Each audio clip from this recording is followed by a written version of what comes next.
We're standing right in the centre of Kyiv at the moment, and it's very, very quiet indeed at the moment. Of course, the residents who are still here are fearful and wondering whether they might be about to face another night of missile attacks on particular targets in this city. We've had a battle raging to the northwest at a major Ukrainian military base on the outskirts of the capital. There has also been one raging for control of the Chernobyl nuclear power plant north of here towards the Belarusian border. That is one thing that I think, we'd spent time there at a military exercise a few weeks ago, and there was a sort of prevailing view that, yes, this was a territory that they should be prepared to defend if they...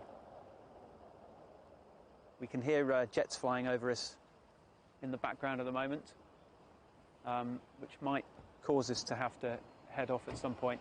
But I'll just continue at the moment. So, a battle raging for control of the Chernobyl power plant. These are missile strikes that started early in the morning.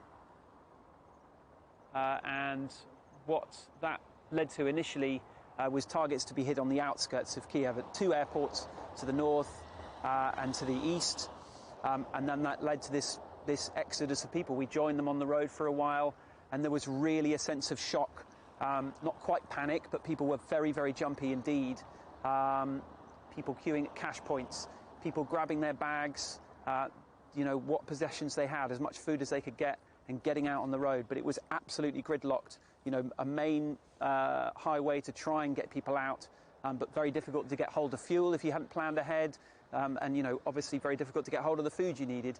And obviously part of the reason for that is that there were so few people in this city who really expected that so early on, at least, Kyiv would become a target.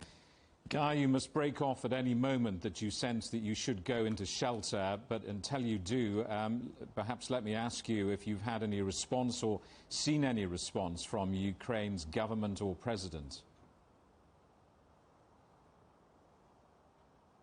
Yeah, so the city authorities here in Kyiv are bringing in a curfew. So that obviously that's obviously an expectation that perhaps they expect more to come through the night. What tends to happen ahead of expected air raids or aerial bombardments is that the city sirens go up.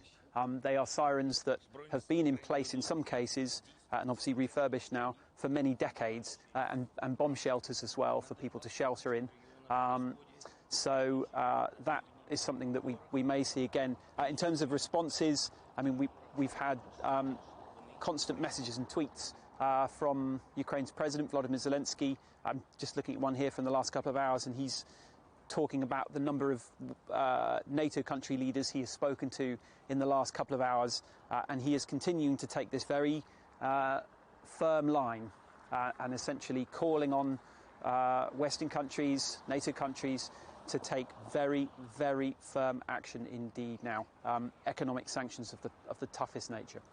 Guy, look after yourself. Thank you very much for that. That's Guy Henderson, our correspondent in Western Ukraine.